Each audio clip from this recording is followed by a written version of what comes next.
Evangelho segundo Lucas, capítulo 16. Nós vamos estudar hoje mais uma parábola, mais um daqueles ensinamentos de Jesus através das suas ilustrações. E eu diria que essa era a parábola mais aterrorizante que Jesus conta. Por isso eu preciso, irmãos, que você se concentre ao máximo, porque Jesus está tratando de um assunto muito sério, e mais uma vez ele dirige a sua palavra àqueles homens que buscavam a Deus através da religião judaica, aqueles mesmos que eram autoconfiantes, aqueles que perseguiam Jesus.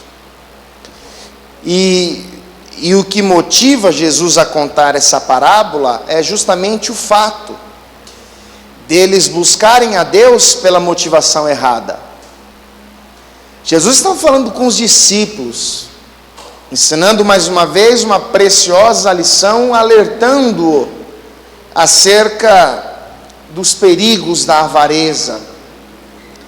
E então os religiosos, ouvindo o que Jesus havia dito, eles vão começar a zombar, escarnecer, dar risadas. E é então que Jesus decide contar essa parábola que ficou conhecida como a parábola do rico e Lázaro. É a única parábola que Jesus conta em que ele nomeia o personagem.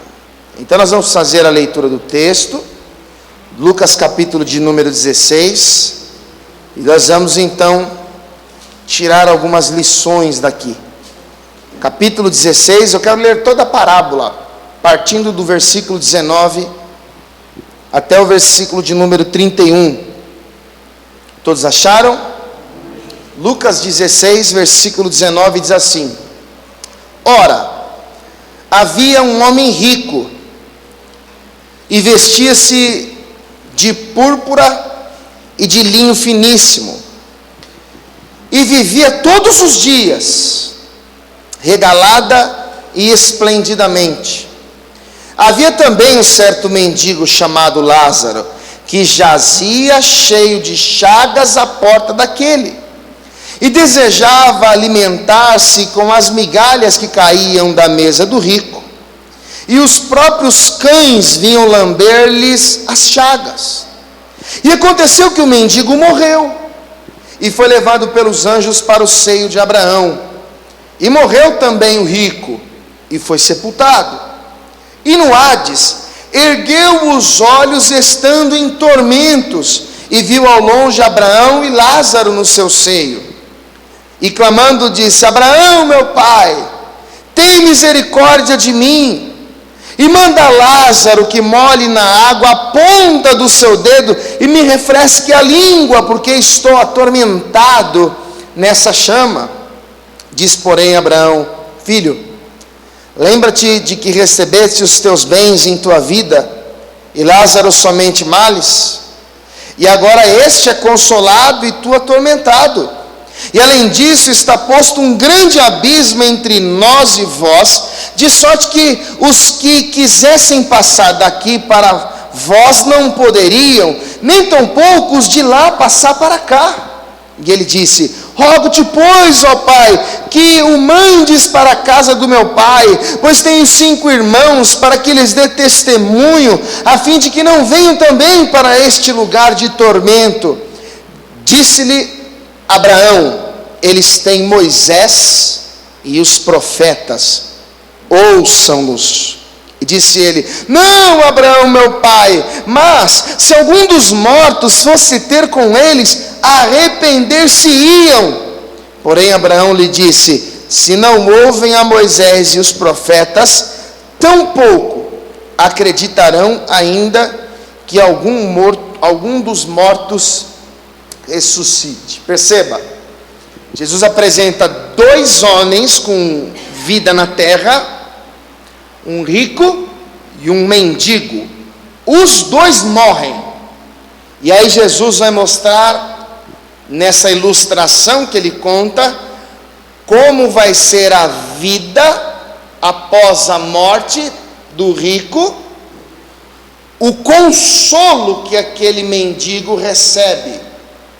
E quando eu digo a você que essa é a única parábola em que Jesus nomeia um personagem, e esse mendigo se chamava Lázaro, que quer dizer, o Senhor é ajudador.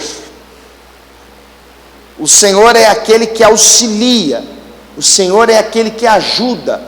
É por isso que quando os dois morrem, o rico é atormentado, enquanto o mendigo é ajudado por Deus, ele é consolado. E eu queria, com base no texto em que nós lemos, tirar algumas reflexões daqui, mas eu quero que antes você, por mais um instante, curva a sua cabeça, feche os olhos, vamos orar por mais uma vez. Querido Pai, esse é o momento de nós ouvirmos a Tua palavra, Senhor.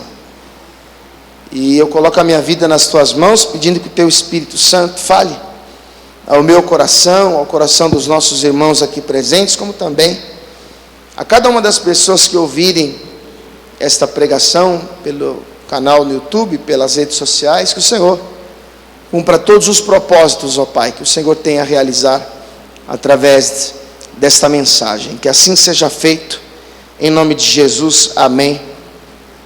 E graças a Deus. Pode sentar no seu lugar, por favor.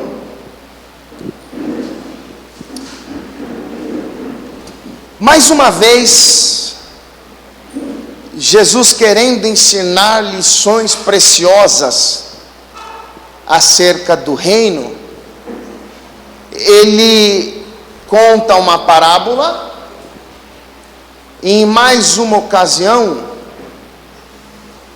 ele usa a riqueza para trazer algumas lições.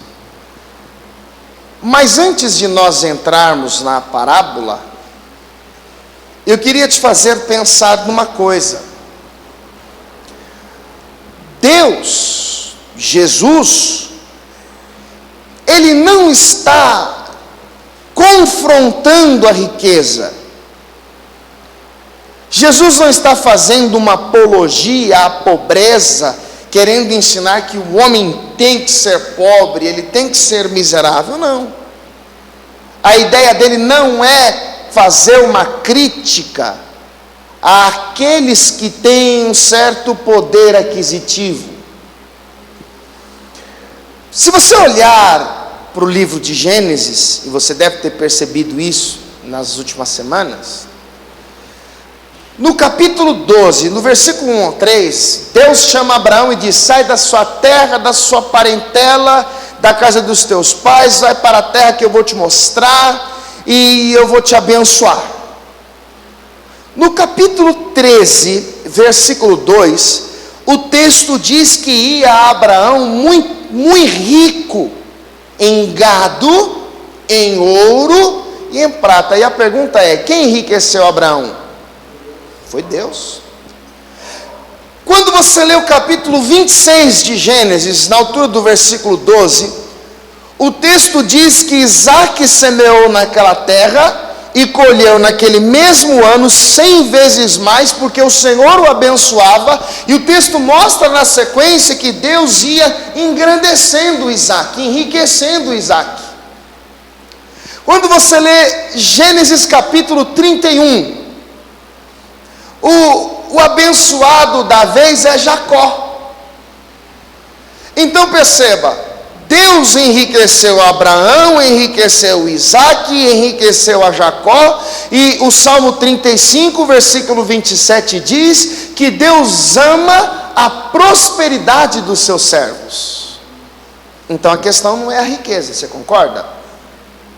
Haja vista que o próprio Deus deu testemunho de Jó, dizendo que ele era sincero, reto, temente a Deus e se desviava do mal. E o texto diz, no começo do livro de Jó, que ele era o homem mais rico do Oriente. Agora, o que Abraão, Isaac, Jacó, Jó, entre tantos outros que Deus enriqueceu, tinham em comum? Nenhum deles tinha o coração naquilo que possuía. É aqui que está a questão. Porque o que Jesus está querendo ensinar é que o homem não pode ser governado por aquilo que possui. Os benefícios terrenos, os bens materiais, não deve ser a motivação maior do homem na terra. Por isso que quando você lê o Sermão do Monte, deixa essa página marcada e volta aqui para o Mateus capítulo 6. Evangelho segundo Mateus capítulo 6.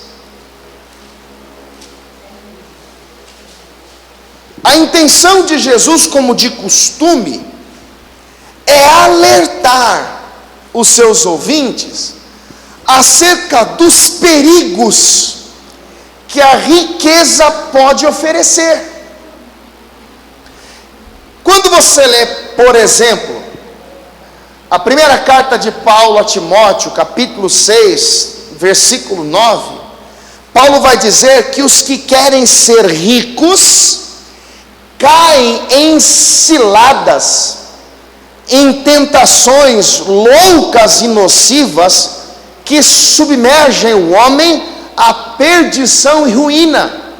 E no verso 10 ele diz que o amor ao dinheiro é a raiz de todas as espécies de males. Então Jesus não está confrontando a riqueza, ele está confrontando a avareza. E a avareza é o amor ao dinheiro. Então no capítulo 6, quando ele está no Monte das Oliveiras, no versículo 19, ele vai dizer assim: não ajunteis tesouros na terra, onde a traça e a ferrugem tudo consomem, e onde os ladrões minam e roubam, mas ajuntai tesouros aonde? No céu, onde a traça nem a ferrugem consomem, onde os ladrões não minam nem roubam. Agora olha o verso 21, porque onde estiver o vosso tesouro, aí estará também o vosso coração. E no texto, tesouro é um conjunto de bens valorizados pela sua importância. O nosso coração tem a tendência em estar naquilo que para nós é mais importante. É verdade ou não é? É. Então o que Jesus está dizendo: não ajuntem os tesouros na terra, porque eles perdem o seu valor, eles sofrem depreciação, mas ajuntem tesouros no céu. E aí ele diz: aonde está o seu tesouro, aí está também o vosso coração. Então ele está querendo dizer o seguinte: olha, se vocês viverem na terra com o propósito de colecionar bens, de juntar tesouros, o seu coração estará nisso. Você lembra que lá em Lucas capítulo 12, alguém interrompe o discurso de Jesus dizendo: mestre, peça que o meu irmão reparta comigo a herança. E aí ele conta a parábola do rico insensato. Ele vai dizer: quem me constituiu juiz entre vós?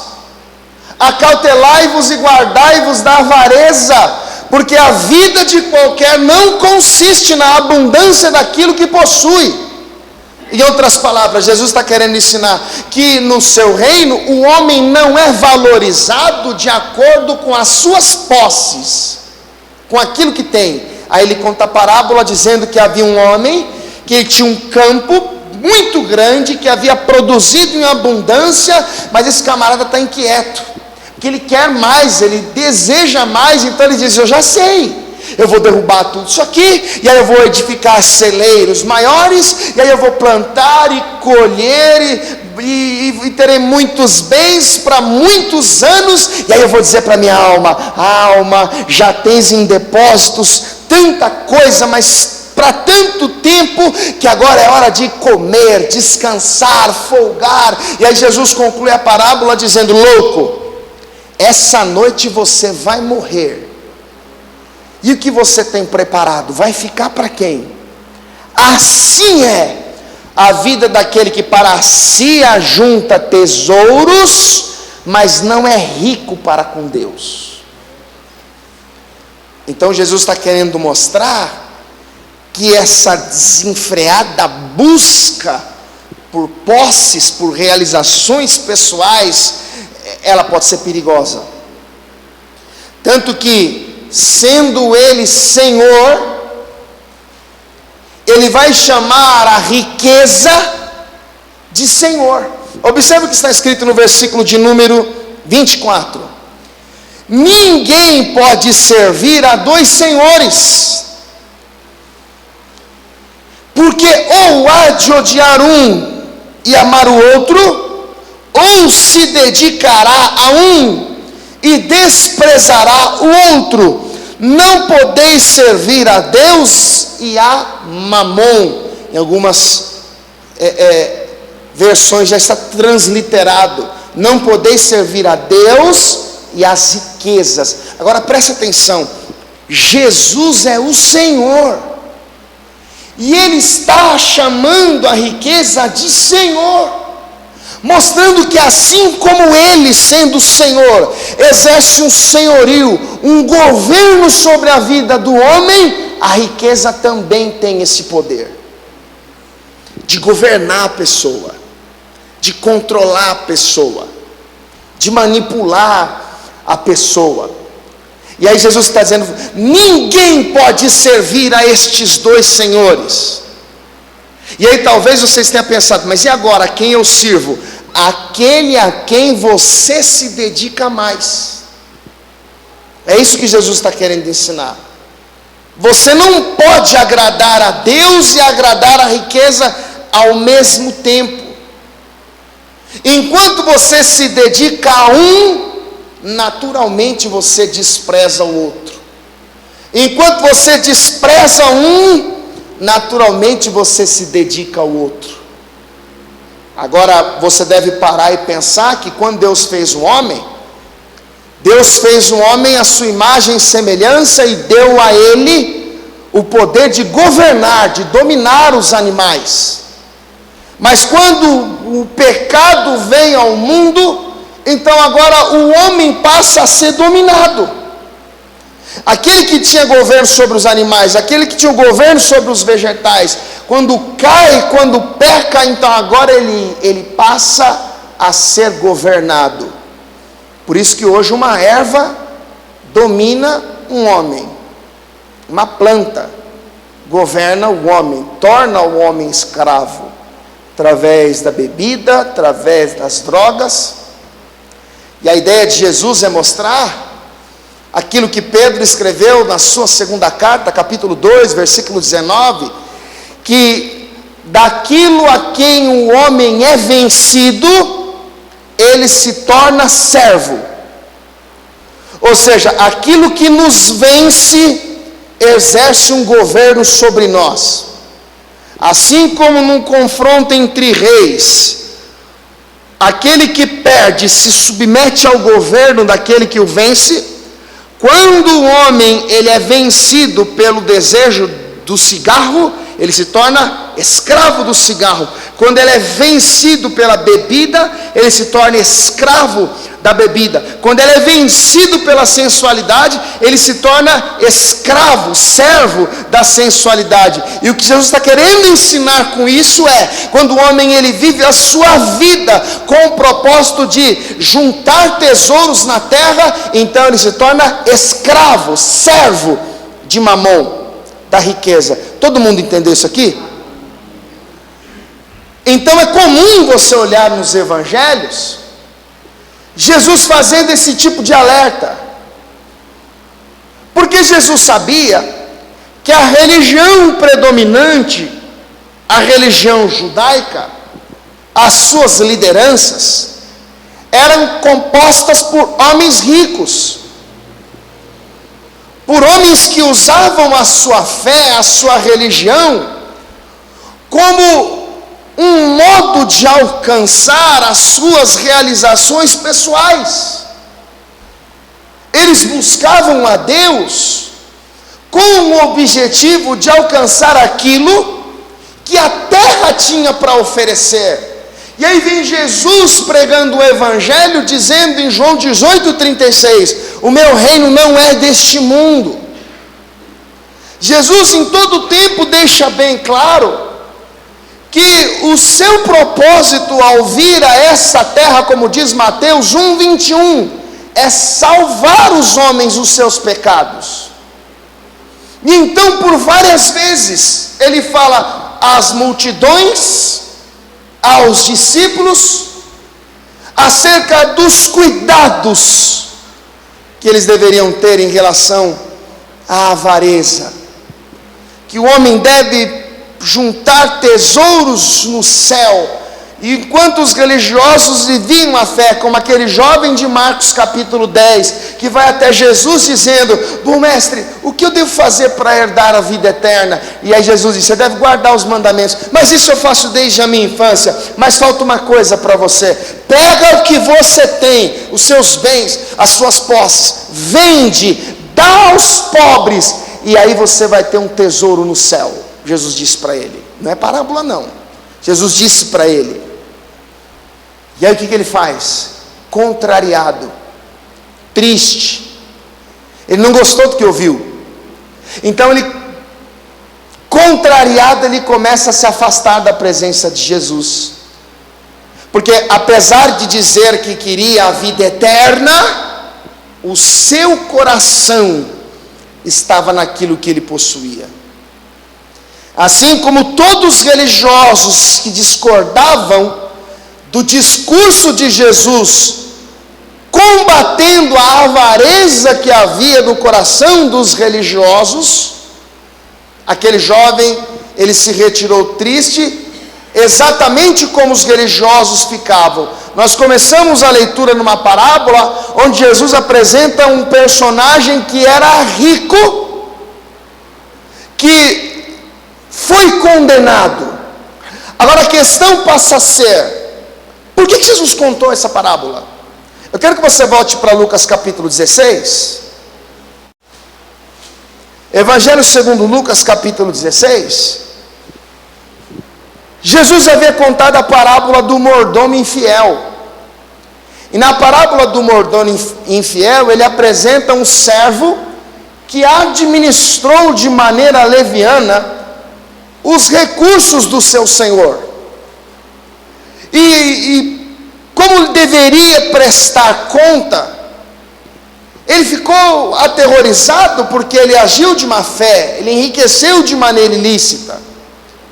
Então, depois de ser demitido, ele vai aos devedores do seu senhor e começa a negociar. Jesus conclui tal parábola, e em uma outra ocasião explico ela com detalhes, falando da infidelidade do homem em relação às coisas de Deus. E Jesus usa esse personagem avarento para alertar os discípulos. O problema é que os religiosos, ao ouvir Jesus contando essa parábola, eles vão zombar de Jesus. Olha o que está escrito no capítulo de número 16 e versículo 14. Lucas 16, 14 diz assim: e os fariseus, que eram avarentos, ouviam todas essas coisas e zombavam dele, tiravam sarro de Jesus. Jesus dizia: não ajuntem tesouros na terra. Era muito engraçado para eles. Jesus dizia: acautelai-vos da avareza. Eles zombavam de Jesus. Jesus está querendo dizer, cuidado para não buscarem a Deus com a motivação errada. E eles zombavam de Jesus. E deixa eu fazer um alerta para você, irmãos. Fique esperto com todo tipo de estímulo que você recebe na sua fé, em que gera no seu coração a expectativa de conquistar na terra o que não foi Deus que prometeu. Porque a mesma religiosidade dos dias atuais induz as pessoas a buscarem a Deus por motivações erradas. Então as pessoas recebem no coração estímulos: vem que a vitória está chegando, vem que a bênção está aí. Serão 12 semanas de oração para 12 meses de bênção, e as pessoas buscam a Deus interessadas no cumprimento disso. Agora preste atenção, Jesus está sendo tentado no deserto, e diz a palavra que Satanás mostra para eles o mundo e os seus poderes, e diz: tudo isso te darei se prostrado me adorares. Ou seja, quem oferece bênçãos terrenas em troca de adoração não é Deus, é o diabo. Então toma cuidado. Diante da zombaria dos religiosos, que achavam engraçado Jesus confrontar a avareza do coração deles, então Jesus conta aquela que eu digo que é a parábola mais aterrorizante que ele contou. E nessa parábola ele apresenta dois personagens. Um era rico, o outro era um mendigo. Os dois vão morrer. E então Jesus mostra que após a morte, cada um segue um destino diferente na sua eternidade. E eu queria ler o texto novamente com você e tirar daqui algumas lições. Primeiro, como era a vida daquele rico? Como era a sua vida terrena? Versículo de número 19. Ora, havia um homem rico, e vestia-se de púrpura e de linho finíssimo, e vivia todos os dias regalada e esplendidamente. Então vamos lá. Um homem rico que se vestia com aquilo que havia de melhor de roupas daquela época. Um granfino, vestia as roupas mais caras, da melhor qualidade. O texto diz que ele vivia regalada, e o significado de regalada é um prazer causado pelas posses, e esplendidamente, isso é, brilhantemente, todos os dias regalada esplendidamente. Você tem que pensar agora num homem que vive numa bela casa, luxuosa, conforto à sua disposição, que se veste com as roupas mais caras que já foram fabricadas. Você deve pensar num homem que come das melhores comidas da região, que tem o privilégio de desfrutar de tudo que há de bom e do melhor nessa terra. Pensa num homem assim, para ficar mais fácil de entender. Então este é o primeiro personagem, rico, poder aquisitivo. Agora preste atenção no detalhe: não há nenhuma acusação contra ele. Jesus não diz que esse homem era adúltero, Jesus não diz que ele era mentiroso, Jesus não o chama de assassino. Jesus aponta para o acúmulo de bens que ele tinha na terra. E enquanto ele desfrutava de tudo que a terra poderia lhe dar de melhor, às portas da sua casa havia o segundo personagem. E esse segundo personagem, do versículo 20 está escrito assim: havia também um certo mendigo,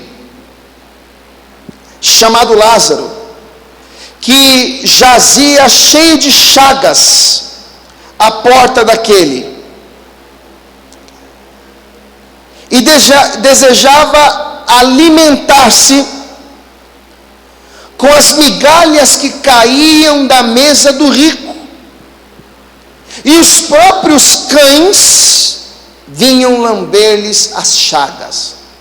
O segundo personagem, o mendigo, ele vivia exatamente o oposto daquilo que o rico vivia. Era um homem doente, não tinha moradia, ele desejava se alimentar com as migalhas que caíam da mesa do rico, talvez vivendo a expectativa de que aquele lixo a ser incinerado poderia ter migalhas de comida que poderiam saciar a sua fome por algum tempo. E enquanto o seu corpo era coberto de feridas, ele não tinha amigos, e a sua única companhia eram os cães que vinham lamber as suas feridas. Este é o segundo personagem.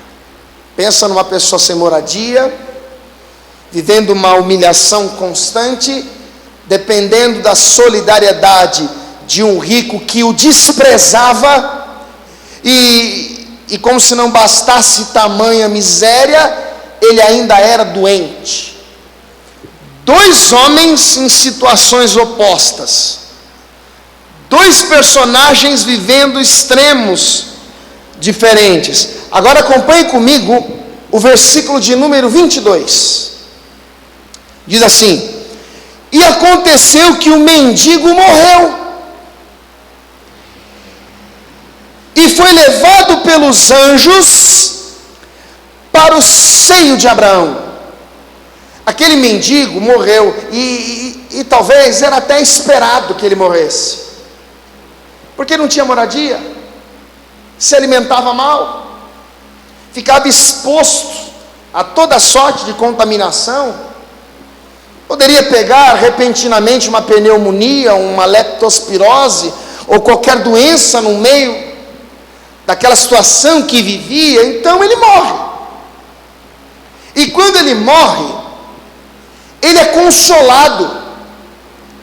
A palavra diz que ele foi levado pelos anjos para o seio de Abraão, e a palavra usada para descrever seio é colpos, é a mesma palavra de João 1,18. A ideia do texto é mostrar alguém que é recebido como uma mãe ampara o seu filho nos seus braços.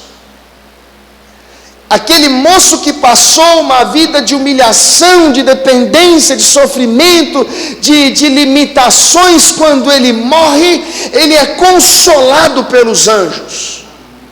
E ele é chamado de Lázaro, que quer dizer Deus é ajudador, Deus é auxílio, Deus é aquele que socorre. Só que o rico também morre. Se você observar o versículo de número 22, assim: e morreu também o rico. Agora, o rico não tinha doença, ninguém esperava a morte do rico, mas o texto diz que ele também morreu e foi sepultado. Talvez ali, aquele corpo frio teve o privilégio de ter um sepultamento digno, um caixão de ouro, pessoas ao redor chorando, homenagens que eram feitas. Mas a grande questão, meus amados irmãos, é que quando eles morrem, uma outra etapa da vida começa. E deixa eu dizer uma coisa para você: a morte, ela é tão real, que você já foi no enterro de alguém. A morte, ela não respeita idade. Uma pessoa de 100 anos, de 80, de 90 anos pode vir a óbito como um recém-nascido. Uma criança, um adolescente, um jovem também pode morrer. A morte, ela não respeita a classe social. Um rico pode morrer como um pobre também pode morrer. A morte não respeita credo religioso. Uma pessoa fiel a Deus, devota, temente a Deus, morre. Um ateu, um incrédulo, também morre. A morte, ela pode acontecer de modo natural, sem explicação. Pessoa bem, saudável, conversou com você de manhã, deu risada, se alegrou, matou a saudade. De repente, naquela noite, no mesmo dia, à noite, seu telefone toca. Sabe quem morreu? Quem? Fulano. Mas eu falei com fulano hoje de manhã. Pois é, a morte não tem esse negócio não, irmão. A morte pode vir através de uma enfermidade. Alguém que ficou um longo tempo se tratando, lutando e tentando vencer o câncer, de repente morreu. A morte pode vir de maneira acidental, pode ser um crime. O fato é que a morte existe. Então a questão passa a ser a seguinte: como será a vida após a morte?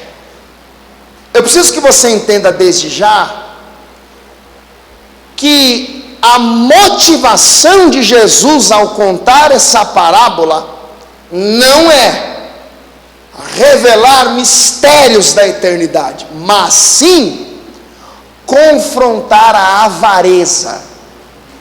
Ok? Isso é um princípio que nós aprendemos na teologia reformada. Por que é que Jesus está contando isso?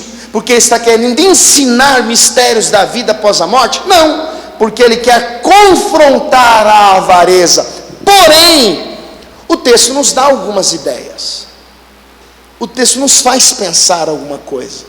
E deixa eu dizer uma coisa para você, irmãos. A vida é passageira. Tudo passa muito rápido. Você sabe quando você nasceu? Você sabe quantos anos você tem? Mas você não sabe que dia que você vai morrer. Você não sabe. Assim como eu também não sei. E aí eu queria dizer para você que assim como Paulo escreveu em 1 Coríntios capítulo 15, versículo 19, se nós vivemos uma vida com Deus, se esperarmos em Cristo somente nesta vida, nós somos os mais miseráveis de todos os homens. Porque tudo que acontece nessa vida, aquilo que conquistamos, aquilo que possuímos, permanece aqui na terra. Tiago, em uma certa ocasião, deixa marcada essa página, vai comigo para Tiago capítulo 4.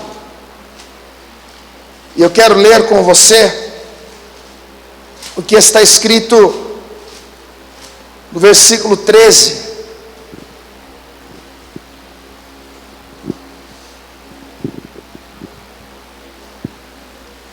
Tiago capítulo 4, versículo 13, está escrito assim: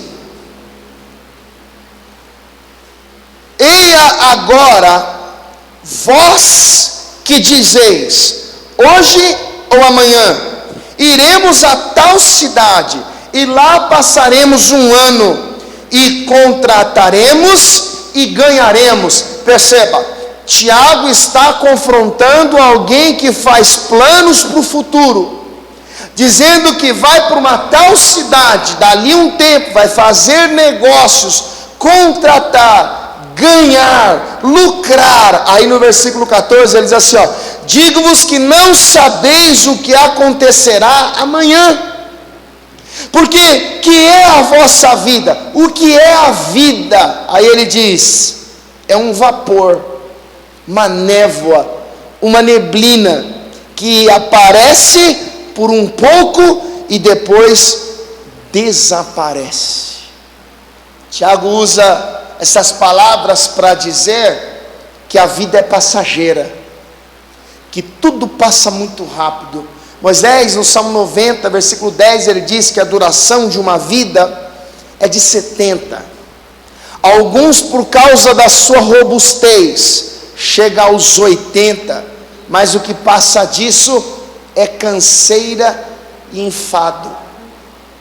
Quer dizer que esses anos que se passam, em que a pessoa nasce, aprende a falar, a engatinhar, a andar, ela cresce, e aí entra naquela fase de ser criança, e se torna um pré-adolescente, um adolescente, um homem, e aí casa, constitui família, envelhece, vê netos, às vezes bisnetos e depois morre. Esse período de tempo que pode durar 70, 80, alguns 100, a Bíblia chama de vapor, que aparece por um pouco de tempo e desaparece.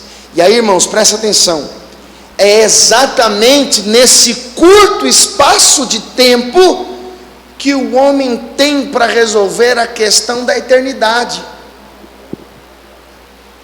Porque entenda, o problema de você passar a sua vida estudando, fazendo 1, 2, 3 faculdades, aí entra no trabalho de manhã, sai do trabalho, entra no outro, aí sobrou 2 horas, aí dá para fazer um bico ali, e aí chega o domingo, vou fazer hora extra, e isso vai consumir a vida, o tempo vai passar, a pessoa vai viver a sua vida trabalhando, pensando em dar o melhor para a família, pensando em comprar, pensando em realizar o sonho da casa própria, a chácara no interior, é a casa na praia, é o carro do ano, de repente, pum, morre. E aí, irmão? Jesus diz em Mateus 16, 26, do que adianta o homem ganhar o mundo inteiro e perder a sua alma?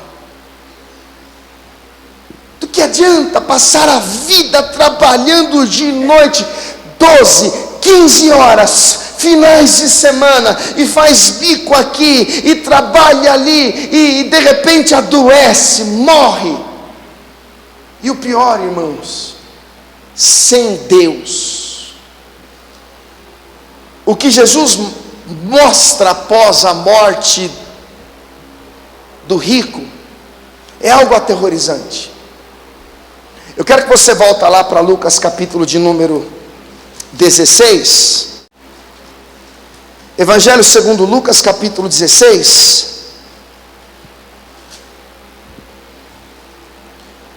versículo de número 22, diz assim: e aconteceu que o mendigo morreu e foi levado pelos anjos para o seio de Abraão. Morreu também o rico e foi sepultado. Deixa eu dizer uma coisa importante para você. A Bíblia diz em Ezequiel 33:11 que Deus não tem prazer na morte do ímpio. Deus não se alegra quando o ímpio morre. E as razões são óbvias. Deus sabe que a sua ira está reservada para aquele que morreu fora da sua presença. O Salmo 116, versículo 15 diz que preciosa é a vista do Senhor a morte dos seus santos. Um salvo, quando morre, é diferente. Jesus diz em João 5:24, quem ouve as minhas palavras, crê naquele que me enviou, não entrará em condenação, mas passou da morte para a vida. Jesus diz, eu sou a ressurreição e a vida, quem crê em mim, ainda que esteja morto, viverá. Agora a questão é o ímpio, irmão. A questão é aquele que morreu sem Deus. É aquele que passou a sua vida dizendo, depois eu vou, estou muito novo para ir na igreja. Olha, quando eu tiver uns 25, 30 anos, aí eu vou. Não, quando eu parar de pecar, quando eu resolver os meus problemas financeiros, quando eu resolver os meus problemas da minha vida, aí então eu busco a Deus. A questão é que ninguém sabe o que vai acontecer amanhã. Nós não podemos prever o futuro. Por isso que a Bíblia diz em Isaías 55, versículo 6, buscai ao Senhor enquanto se pode achar. O rico se vestia com as melhores roupas, tinha uma vida brilhante, tinha prazer naquilo que ele possuía, ele só não esperava que num piscar de olhos a sua vida seria tirada da terra. E enquanto as pessoas estão lamentando, pranteando, talvez num velório, talvez num sepulcro, numa gruta para sepultar aquele cadáver, os seus olhos já estavam abertos para outra realidade. E qual era essa realidade? Versículo de número 23, diz assim: e no Hades, ergueu os olhos estando em tormentos, e viu ao longe Abraão e Lázaro no seu seio, e clamando disse: Abraão, meu pai, tem misericórdia de mim. E quando ele diz tem misericórdia de mim, a palavra usada é eleos, que é uma palavra usada para dar a ideia de alguém que pede esmola. Olha que coisa interessante. Na terra ele tinha tudo: luxo, conforto, privilégios. Agora ele morre e ele começa a mendigar socorro. Agora ele começa a pedir ajuda. Clamando disse: Abraão, meu pai, tem misericórdia de mim, e manda a Lázaro que molhe na água a ponta do seu dedo e me refresque a língua, porque estou atormentado nessa chama. E aqui que está a parte aterrorizante da história. O camarada, ele está num lugar e a sua alma arde em fogo. O texto diz que ele estava no Hades, que é uma palavra grega que significa inferno, e ele está sendo atormentado naquele lugar. Jesus, por várias vezes nos evangelhos, falou deste inferno, irmãos. Em Marcos 9,48 ele diz que é um lugar que o fogo não apaga e o bicho não morre. Quem que já se queimou com aquela chama do fogão? Dói ou não dói? Dói. Quem já se queimou no ferro de passar roupa? Dói ou não dói? Imagina que é negócio que não apaga. A gente coloca, sente aquela ardência e já tira a mão. O fogo não apaga. Mateus 25:30, Jesus diz que o inferno é um lugar de pranto e ranger de dentes. Mateus 25:41, ele diz que o inferno é um lugar preparado para o diabo e os seus anjos.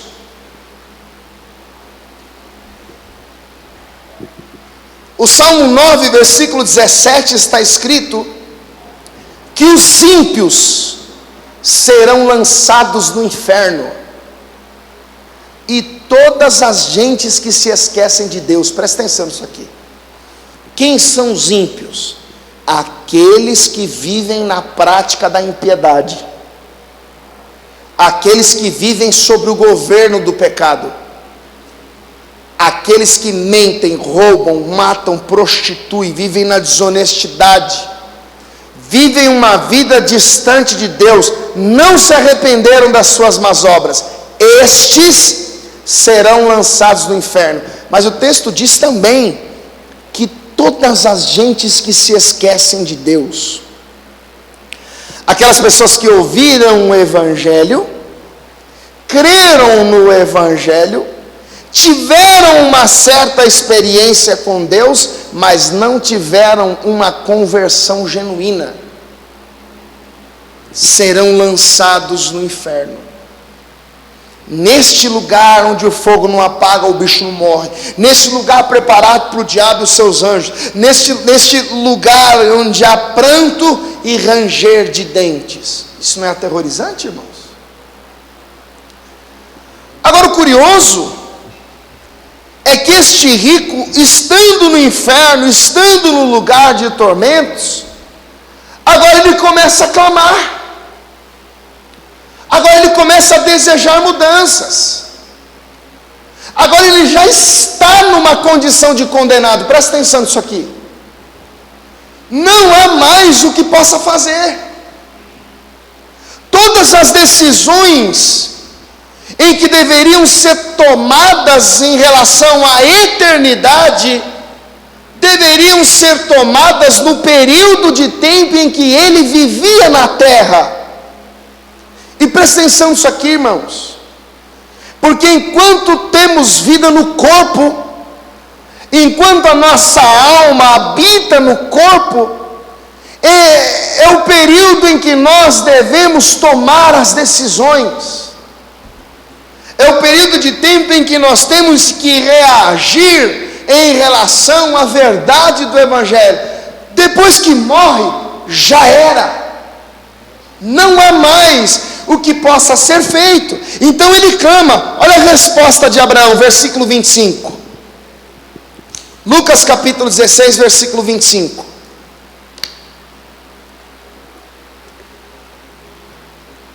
Diz assim: disse, porém, Abraão: filho, lembra-te que recebeste os teus bens em tua vida, e Lázaro somente males. Agora este é consolado e tu atormentado.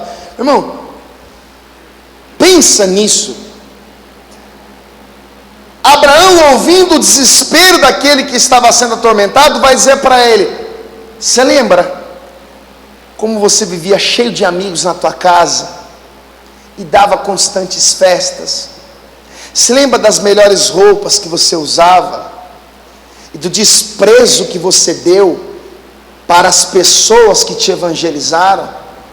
Você lembra quantas vezes você ouviu pessoas dizendo: para com isso, isso vai te levar a uma ruína, abandona essa vida, se arrependa dos seus pecados.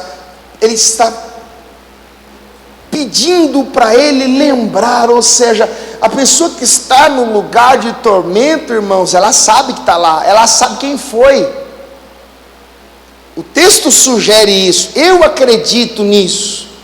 A pessoa sabe de todas as oportunidades que teve na vida de não ir para aquele lugar. Irmão, lamento dizer, mas o inferno estará cheio de crentes que pregam, que louvam, que escutam a palavra, que estão na igreja, mas que na verdade nunca reagiram da maneira que o Evangelho sugere. Então esse cara, ele ouve Abraão dizer: você lembra que lá você tinha tudo? Esse cara estava na porta da sua casa, passando fome, os seus amigos entravam e saíam, e entravam comida, saía comida, e a única coisa que ele podia comer eram os restos, mas Deus o ajudou. Deus se compadeceu dele, Deus lhe prestou favores, Deus o alcançou com a sua graça, Deus fez por ele aquilo que ninguém poderia fazer. Ele está sendo consolado, e agora você, atormentado. Agora, torno a dizer, por que está sendo atormentado? Jesus não disse que ele era adúltero, Jesus não disse que ele era avarento, ou melhor, mentiroso. Jesus não aponta o pecado dele, mas esse tormento em que ele vive é o simples fato de ter vivido uma vida terrena sem Deus. É isso que nós precisamos entender.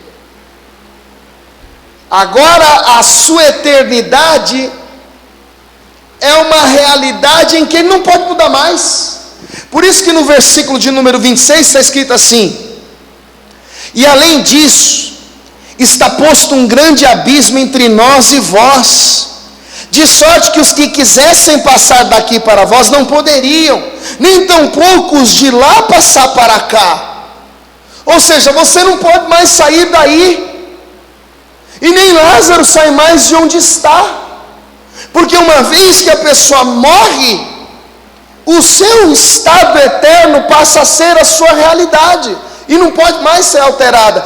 Não existe limbo, não existe purgatório, não existe reencarnação. A Bíblia diz em Hebreus capítulo 9, versículo 27, que o homem está ordenado a morrer uma vez, depois disso segue o juízo. Não, pastor, mas eu aprendi na infância que a pessoa morre e depois ela volta em um outro corpo para pagar os pecados da vida anterior e melhorar como pessoa. Pergunta para quem te ensinou isso, qual foi os pecados que ela cometeu na vida passada. Reencarnação não existe. Purgatório, a pessoa morre, fica num lugar enquanto a família faz missa do 7º dia, enquanto são pagas indulgências e a igreja ora para que aquela alma ela seja consolada, então saia daquele purgatório e vá. Isso não existe. Morreu, a eternidade já é uma realidade. E a realidade desse cara é terrível.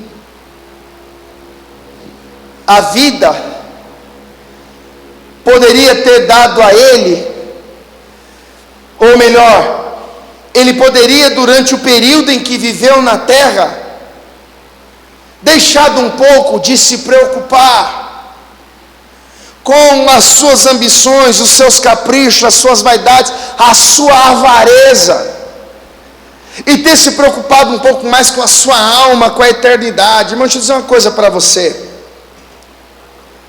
Todos nós nascemos debaixo de uma condenação. Nós herdamos a natureza corrupta de Adão. Nós não somos considerados pecadores por causa daquilo que fazemos, mas por causa daquilo que somos. Romanos 5:23 diz que todos pecaram e destituídos estão da glória de Deus. O homem, ele nasce debaixo da ira de Deus. Há um castigo eterno reservado para toda a humanidade sem Deus. Deus, ele olha para a humanidade, para o coração duro, para a maldade das suas obras, para a imaginação dos pensamentos do seu coração, que é maldade o tempo inteiro, e há um castigo preparado, há um juízo a ser derramado, a ira de Deus está reservada para essas pessoas. Mas Deus amou o mundo de tal maneira que deu o seu Filho unigênito, para que todo aquele que nele crê não pereça, mas tenha a vida eterna.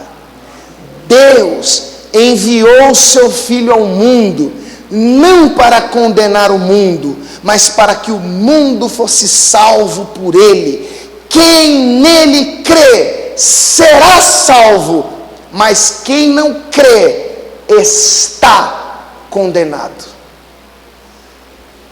Deus olhou para mim e para você e nos viu em trevas, mortos os nossos pecados, perdidos, condenados. E Deus, sabendo que havia uma ira no futuro reservado para mim e para você, Ele enviou Jesus para pagar pelos nossos pecados, para morrer em nosso lugar. Por isso que Isaías escreveu: o castigo que nos traz a paz estava sobre ele, e pelas suas feridas nós somos sarados. Nós pregamos o evangelho para conscientizar os ouvintes que o salário do pecado é a morte, mas o presente que Deus dá de graça é a vida eterna por Cristo Jesus nosso Senhor. Então preste atenção nisso.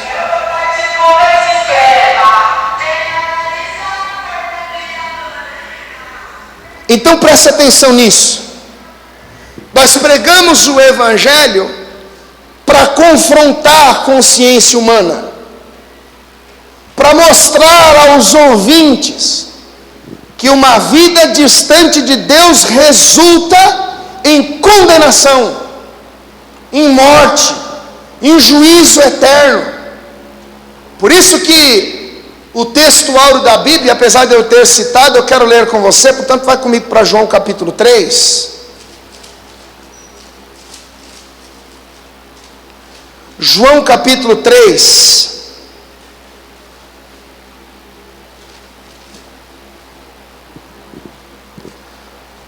Versículo, vamos ler a partir do 16, que é o texto áureo, né? Que a gente chama texto áureo da palavra de Deus. João 3,16. Porque Deus amou o mundo de tal maneira que deu o seu Filho unigênito, para que todo aquele que nele crê não pereça, mas tenha a vida eterna.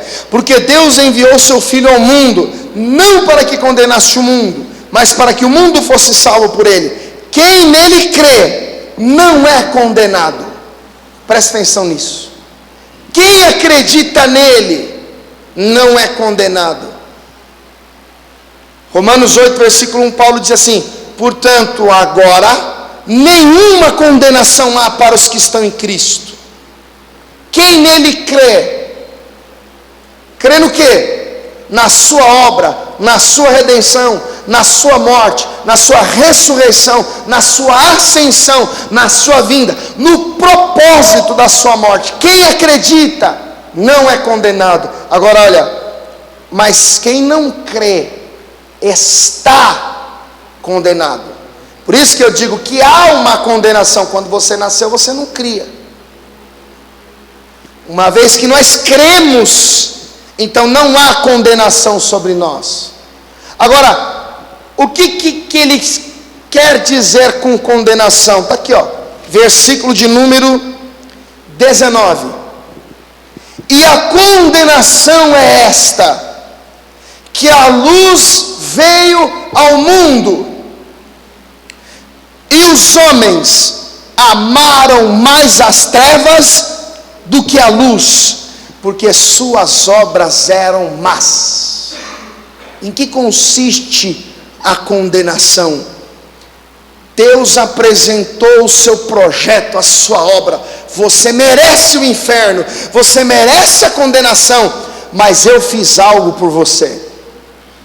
Eu enviei o meu filho para despesar sobre ele a ira que estava reservada para você, para que você seja livre da condenação, para que você seja livre da morte eterna, para que você seja livre da consequência dos seus pecados. O problema é que muitos, ao invés de preferir o Cristo e tomar posse da vida eterna que de graça Ele oferece, muitos preferem continuar nos seus pecados. Qual que é o resultado disso? Condenação. Porque o propósito da morte de Cristo, segundo aos Coríntios capítulo 5, versículo 14, o amor de Cristo nos constrange, julgando nós assim, que se um morreu, todos morreram. Ele morreu por todos, para que todos os que vivem não vivam mais para si, mas vivam para aquele que por ele morreu e ressuscitou. Se alguém está em Cristo, nova criatura é. As coisas velhas já passaram, e eis que tudo se fez novo. E é exatamente por isso, irmãos, que a mensagem do Evangelho propõe uma vida nova. A mensagem do Evangelho tem por finalidade gerar uma nova vida, transformar o caráter humano, tornando a sua mente obscura e em trevas na mente de Cristo. E é exatamente isso que a mensagem do Evangelho faz: confronta os instintos do nosso coração enganoso. A mensagem do Evangelho tem por propósito trazer luz na nossa consciência, mostrando que o pecado nos afasta de Deus, que o pecado coloca uma barreira entre nós e Deus, mas Cristo nos reconcilia com Deus através do seu sangue, que foi derramado para nos trazer das trevas para a sua maravilhosa luz. E é por isso que a mensagem do Evangelho, presta atenção nisso, João Batista, a voz do que clama no deserto, aquele que veio no espírito e nas virtudes de Elias, a fim de preparar o Senhor um povo bem disposto, como diz Lucas 1,15. Ele começa a sua pregação. O primeiro profeta após o período neotestamentário, 400 anos que Deus fica sem levantar um profeta. Aí vem João Batista, em Mateus capítulo 3, versículo 1 e 2, o texto diz: e desde então começou João a pregar e a dizer: arrependam-se, porque é chegado o reino dos céus. Aí vem Jesus, primeira pregação de Jesus, Mateus capítulo 4, versículo 17: arrependam-se, porque é chegado o reino dos céus. 3 anos e meio de vida terrena, preparando os discípulos, dizendo a eles: olha, eu vou ao Pai, mas fiquem em Jerusalém, para que do alto vocês sejam revestidos de poder. Vocês serão as minhas testemunhas na Judeia, Jerusalém, Samaria, até os confins da terra. Atos capítulo 2, a igreja começa, diz a palavra que o Espírito vem, eles são revestidos de poder, eles começam a falar outros idiomas, e com intrepidez e ousadia Pedro começa a anunciar Jesus Cristo aos seus ouvintes. Atos capítulo 2, versículo 37 e 38 diz que os seus ouvintes, eles ficaram angustiados, porque eles foram confrontados. Então eles vão dizer: mas e agora? O que é que nós temos que fazer? Então Pedro respondeu dizendo: arrependam-se, porque é chegado o reino dos céus, e sejam batizados para o perdão dos vossos pecados. Atos capítulo 3, versículo 19, mais uma vez Pedro vai pregar e dizer: arrependam-se, porque é chegado o reino dos céus, para que recebam perdão dos vossos pecados e venham tempos de refrigério na presença do Senhor. Apocalipse capítulo 2, versículo 5, a igreja de Éfeso, ela é exortada pelo Senhor dela, e ele vai dizer em Apocalipse 2, 5: lembra-te, pois, onde caíste, arrepende-te e pratique as primeiras obras. Apocalipse 3,19, a igreja de Laodiceia é repreendida pelo Senhor, e ele diz: eu repreendo e castigo a todos quantos amo, sê pois zeloso e arrepende-te. Ou seja, a mensagem não mudou, a mensagem continua a mesma que Isaías pregou no capítulo 55, versículo 6: buscar o Senhor enquanto se pode achar, invocai-o enquanto está perto, deixe o ímpio o seu mau caminho, o homem maligno o seu mau pensamento, e se converta ao Senhor, que se compadecerá dele. A mesma mensagem Jesus prega, João já havia pregado, os apóstolos pregam, Jesus orienta as igrejas da Ásia Menor. Eu estou dizendo isso para que você entenda que a mensagem do Evangelho não mudou, a mensagem do Evangelho é a mesma, e ela confronta a vida pecaminosa do homem, para que ele tenha consciência despertada que, como pecador, ele não pode fazer nada para se salvar, mas Deus fez algo precioso pelo pecador, enviando o seu Filho para morrer pelos seus pecados, oferecendo de graça a vida eterna. Paulo diz em Efésios 2,8: pela graça sois salvos mediante a fé, isso não vem de vós para que ninguém se glorie, é um presente de Deus. Não vem das obras para que ninguém se glorie, é um presente dado por Deus. Irmãos, o inferno é real, o inferno existe, mas Deus preparou o céu para mim e para você, e nós temos exatamente o tempo da vida para conhecermos a Cristo, conhecermos a sua obra. Quando Jesus vai orar, prestes a ser crucificado, avance algumas páginas aí, João 17, João capítulo 17,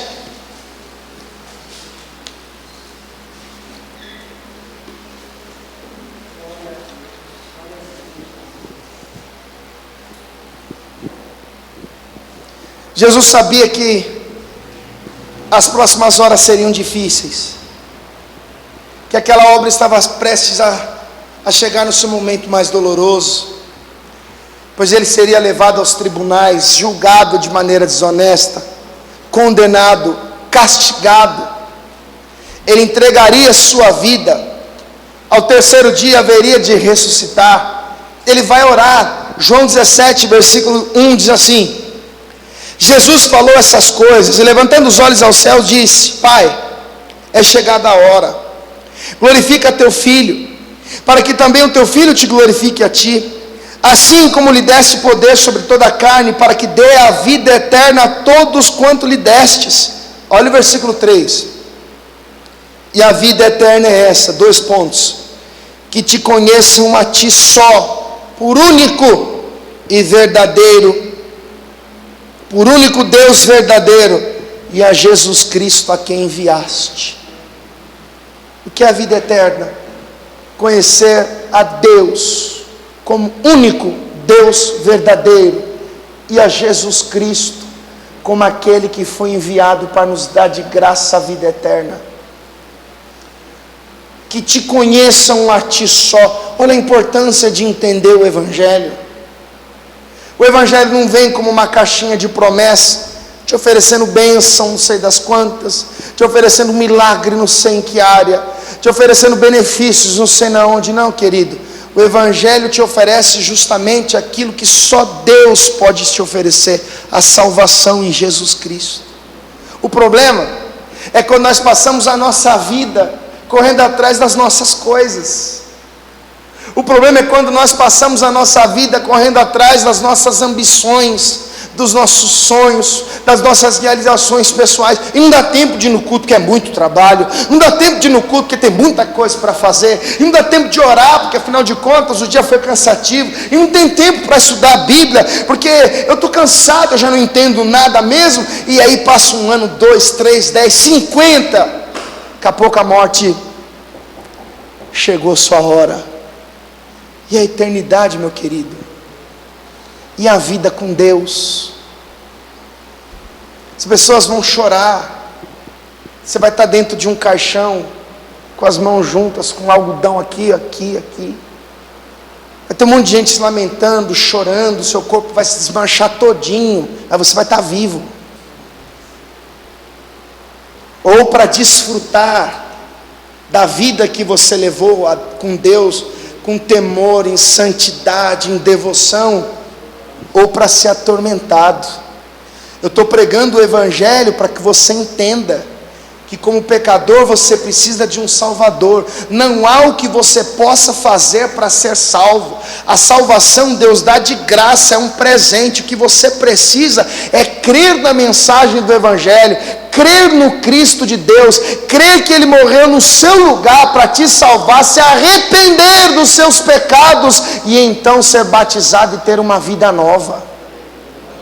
Agora olha que coisa curiosa, parece até que eu saí do tema da mensagem, mas na hora que o cara está sendo atormentado, ele reconhece que o arrependimento é necessário, mas não dá mais tempo.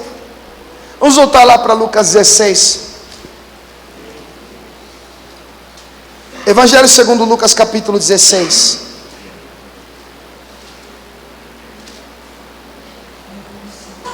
Versículo de número 27. Está escrito assim: e disse ele: rogo-te, pois, ó Pai, que o mandes à casa de meu pai, pois tenho 5 irmãos, para que lhes dê testemunho, a fim de que não venham também para este lugar de tormento. Versículo 29, disse-lhe Abraão: eles têm Moisés e os profetas, ouçam-os. Quando ele diz, eles têm Moisés e os profetas, ouçam-os, você tem que pensar que quando Jesus conta a parábola, o Novo Testamento não está escrito. E quando ele faz menção aos escritos de Moisés e dos profetas, ele está falando ao conjunto de livros que eles tinham na época, a escritura que eles tinham na época. Então aquele homem em tormento vai dizer: olha, eu tenho irmãos, eu preciso que eles sejam avisados, para que eles não venham para este lugar e sejam atormentados também. Aí Abraão vai dizer: eles têm a pregação, eles têm a escritura, eles precisam ouvir, eles precisam dar ouvidos àquilo que está sendo pregado. Não é parecer um doido dizendo que haveria um dilúvio. Todo mundo achou que Noé era um velho doido, ninguém acreditou nele. Aí veio o dilúvio, todo mundo morreu. Nós pregamos, avisamos, ensinamos, orientamos, instruímos, mas infelizmente muitos não dão ouvidos. Isaías diz: quem creu na nossa pregação? Aí olha o versículo 30.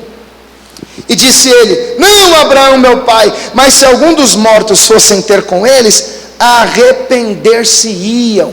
Opa, agora ele entende a necessidade do arrependimento, mas não dá para fazer mais nada. Porém Abraão lhe disse: se não ouvem a Moisés e os profetas, tampouco acreditarão ainda que algum dos mortos ressuscitem. Qual é a lição que Jesus está querendo ensinar? Os ricos, que conheciam a lei de Moisés, que conheciam o livro dos profetas, que celebravam os cultos dos judeus, aqueles homens se achavam salvos, eles eram autossuficientes, mas eles buscavam a Deus com motivações erradas. O que eles queriam era viver regalado esplendidamente. Eles queriam ter uma vida de luxo, eles queriam ter uma vida de conforto, enquanto aquele vivia em condição de humilhado, aquele que não tinha nada de prazeroso para desfrutar na vida, ele foi ajudado por Deus. É aqui que está a lição. Irmãos, é muito melhor depender de Deus para tudo, do que viver como um rico, que tudo que ele quer, ele compra. O dinheiro dá essa falsa sensação de poder. Por isso que Jesus vai chamar os discípulos e vai mostrar que aquele jovem que saiu contrariado, Jesus diz: olha, é mais fácil um camelo passar entre uma porta estreita, no fundo de uma agulha, uma porta estreita que havia em Jerusalém, do que um rico entrar nos céus. E Jesus não diz que o problema está na riqueza, o problema está na confiança que é depositada nela. E é isso que nós temos que parar e pensar. A pessoa pode ter tudo na terra, a pessoa pode morar numa bela casa, ter um bom carro, uma família bonita, ela pode ter uma conta milionária, ela pode ter patrimônios imensuráveis, mas se ela não tem Deus, ela é miserável.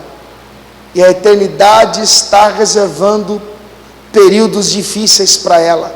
Por isso que a maior riqueza que nós podemos ter é conhecer a Deus como único Senhor e a Jesus Cristo a quem Ele enviou.